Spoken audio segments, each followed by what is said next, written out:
Lioness. Sunt membru Lioness, partener comercial de 5 luni și mă bucur că am făcut acest pas.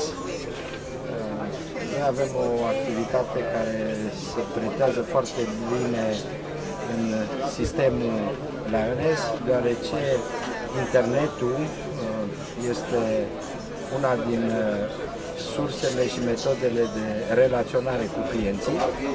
Avem o activitate legată de construcții de clădiri și cea de-a doua, construcție de minți.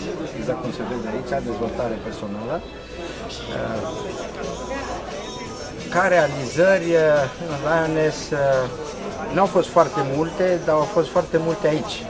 Pentru că am reușit prin 3-4 colegi, parteneri comerciali, să demarăm o relaționare de a preda cursuri în Bacău, de exemplu, cu Suceava și cu Târgu Mureșul suntem în legătură.